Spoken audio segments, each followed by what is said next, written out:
ગુજરાત પોલીસની કામગીરી અને ગૃહ વિભાગને લઈને અનેક વખત સવાલો ઉપસ્થિત કરનાર ધારાસભ્ય જિગ્નેશ મેવાણી ફરી એક વખત ગુસ્સે થયા છે અને તેમણે માંગણી કરી છે કે વિધાનસભામાં જે ચર્ચા કરવામાં આવે છે ડ્રગ્સના મુદ્દે તે લાઈવ કરવામાં આવે ને તેમણે શું પડકાર ફેંક્યો છે અને શું કહ્યું છે તે મુદ્દે જ વાત કરવી છે। વૈષ્ણવજન તો તેને કહીએ જે પીડ પરાઈ જાનાને રે। નમસ્કાર, આપ જોઈ રહ્યા છો નવજીવન ન્યૂઝ અને હું છું આપની સાથે તોફિક ગાંચી। ગુજરાત કોંગ્રેસે જે પ્રકારે રાજ્યમાં દારૂ અને ડ્રગ્સ છે તે મુદ્દો ઉપાડ્યો, અલગ અલગ વિસ્તારોમાં જે પ્રકારે આ ડ્રગ્સનું વેચાણ થઈ રહ્યું છે, દારૂનું બેફામ વેચાણ થઈ રહ્યું છે તે મામલે પણ તેમણે સવાલ ઉપસ્થિત કર્યા। ગુજરાતની પોલીસની કામગીરી અને ગૃહ વિભાગની કામગીરીના સામે પણ સવાલો ઉપસ્થિત કર્યા અને આવનારા દિવસોમાં ગુજરાત વિધાનસભાના બજેટ સત્રની શરૂઆત થવાની છે અને તે પહેલાં જ માહોલ ગરમ થઈ ચૂક્યો છે, કેમ કે ધારાસભ્ય જિગ્નેશ મેવાણીએ કહ્યું છે કે ગુજરાતમાં જે ડ્રગ્સ પકડાઈ રહ્યું છે તે દેશમાં ડ્રગ્સ પકડાય છે તેમાંથી મોટા ભાગનું ડ્રગ્સ ગુજરાતમાંથી જ કેમ પકડાઈ રહ્યું છે અને તેમણે ડ્રગ્સના મુદ્દે વિધાનસભામાં ચર્ચાની માંગણી કરી અને આ મામલો લાઈવ થવો જોઈએ તેવી પણ તેમણે વાત ઉચ્ચારી છે। મિત્રો, ભારતીય જનતા પાર્ટીના ભ્રષ્ટાચારના કારણે આખું ગુજરાત બદનામ થઈ રહ્યું છે, ગુજરાતને લાંછન લાગી રહ્યું છે।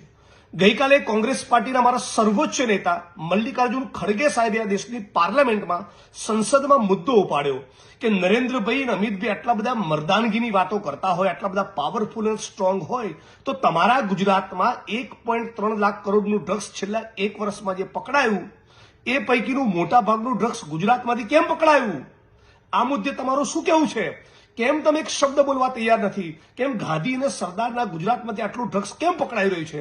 આ છતાં ભારતીય જનતા પાર્ટીના ગુજરાતના રાષ્ટ્રીય સ્તરના તમામ પ્રવક્તાઓ, તમામ સાંસદો, તમામ મંત્રીઓ ચૂપ, 8 ચોપડી પાસ ગૃહમંત્રી, રાજ્યના પોલીસ વડા, રાજ્યના મુખ્યમંત્રી તમામ ચૂપ। એટલે આ વિડીયોના માધ્યમથી હું ચેલેન્જ કરું છું અને સમગ્ર ગુજરાતની એક વ્યક્તિનું સમર્થન માંગુ છું કે આવો સાથે મળીને માહોલ બનાવીએ કે ગુજરાતની વિધાનસભા 16 ફેબ્રુઆરીથી શરૂ થઈ રહી છે।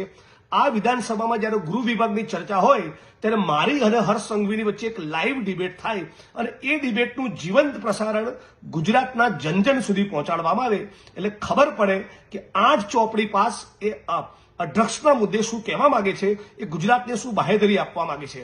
ડ્રગ્સના કાળા કારોબારના મુદ્દે ગુજરાતની વિધાનસભામાં ડિબેટ થાય અને એનું જીવંત પ્રસારણ લાઈવ ટેલિકાસ્ટ થવું જોઈએ।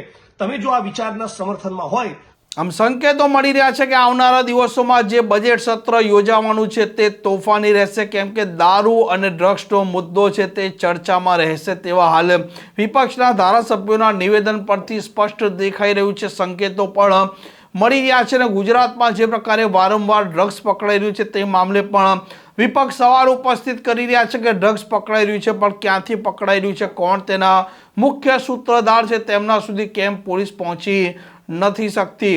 જોઈએ હવે જે પ્રકારે જિગ્નેશ મેવાણીએ આ પડકાર ફેંક્યો છે અને બજેટ સેશન પહેલાં આ વાત ઉચ્ચારી છે તો આવનારા દિવસોમાં રાજકારણ કેવું ગરમ રહે છે। આ પ્રકારના સમાચાર માટે નવજીવન ન્યૂઝની આ ચેનલને લાઇક, શેર અને સબસ્ક્રાઈબ કરવાનું ભૂલતા નહીં। નમસ્કાર।